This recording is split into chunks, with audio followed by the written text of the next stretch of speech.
pertumbuhan ekonomi telah dilalui pada kuartal 2 2020. Namun perkembangan COVID-19 yang terus meningkat menahan laju proses pemulihannya. Pemerintah menggunakan Program Pemulihan Ekonomi Nasional atau PEN dengan menggunakan anggaran sebesar Rp695 triliun. Dana itu digunakan untuk insentif perpajakan, subsidi bunga UMKM, dan penjaminan kredit UMKM.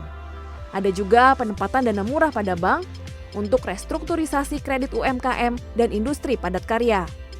Kemudian pembiayaan investasi kepada koperasi, penjaminan kredit korporasi, dan penempatan modal negara, serta pemberian pinjaman BUMN. Menteri Keuangan Sri Mulyani menyatakan kemajuan PEN cukup positif, yakni sudah terrealisasi dana sebesar Rp151,25 triliun. Itu artinya telah tersalur 21,8% dari total pagu sebesar Rp695 triliun. Tren penyerapannya sudah mulai menunjukkan adanya peningkatan, di mana kita juga telah memutuskan bahwa seluruh program-program terutama yang berhubungan dengan bantuan sosial sudah diperpanjang hingga Desember. Kita juga sudah mempercepat proses usulan baru dari berbagai macam klaster dari mulai kesehatan, UMKM, bansos, dan juga dari sektoral serta pemerintah daerah. Pemerintah juga melakukan redesign kalau dianggap adanya program yang sejak awal didesain ternyata tidak mengalami peningkatan pelaksanaan. Pemerintah menyatakan belanja negara untuk eksekusi program ini akan dioptimalkan sesuai outlook defisit APBN yakni 6,34%. Kinerja ekonomi di semester 2 2020 diharapkan mampu kembali positif dengan dukungan kebijakan pemerintah dalam menangani wabah dan efektivitas pelaksanaan program PEN. Proyeksi pemerintah pertumbuhan ekonomi keseluruhan tahun 2020 berkisar minus 0,4% sampai 1%. Sedangkan tahun 2021 ditargetkan bisa bangkit ke 4,5% sampai 5,5%. Sangat mungkin bagi Indonesia kembali ke pertumbuhan ekonomi yang positif.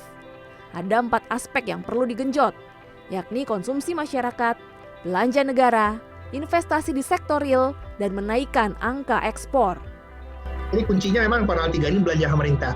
Kalau pemerintah bisa menggenjot belanjanya itu yang sangat tinggi, mesti dicatat juga bahwa defisitnya pemerintah itu di first half atau paruh pertama tahun 2020 itu masih di bawah 2% daripada GDP, Mbak. Jauh dari targetnya yang 6,3%. Itu yang sebenarnya underlying condition-nya yang membuat kita turunnya sebesar itu. Kalau pemerintah sukses untuk meningkatkan stimulus dan juga government expenditure, saya lihat 0% itu bisa tercapai. Dan kalau mau itu tercapainya lebih cepat, saya sarankan di kondisi sekarang ini kita lewat jalur konsumsi masyarakat. Jalur konsumsi masyarakat dalam hal ini untuk cepat itu bansos dibesarkan, Mbak. Realisasi anggaran perlindungan sosial sudah mencapai Rp86,45 triliun atau hampir 50% dari pagu. Bahkan rencananya akan ditambah Rp18,7 triliun lagi. Anggaran program kesehatan juga ikut ditambah dari realisasi Rp7,14 triliun, sedang dikaji Rp23,3 triliun lagi. Dana akan fokus pada penyediaan alat kesehatan untuk mendorong kesembuhan dan menekan angka kematian. Dana tersebut juga dialokasikan untuk proses awal pengadaan vaksin. Segala jenis insentif telah disuntik oleh pemerintah. Lalu, kita bisa apa untuk membantu perekonomian lepas dari resesi?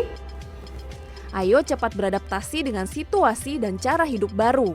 Lakukan inovasi dan ubahlah model bisnis usaha yang selama ini berhasil saat sebelum ada pandemi.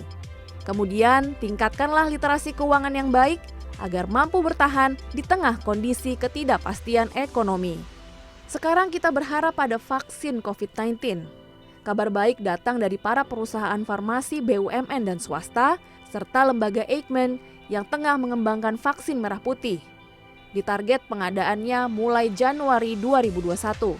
Dengan begitu, produktivitas bisnis dan perdagangan bisa bangkit, ekonomi tanah air segera pulih, agar resesi tidak bergeser ke depresi ekonomi. Desi Aritonang, Akun Coro, Jakarta.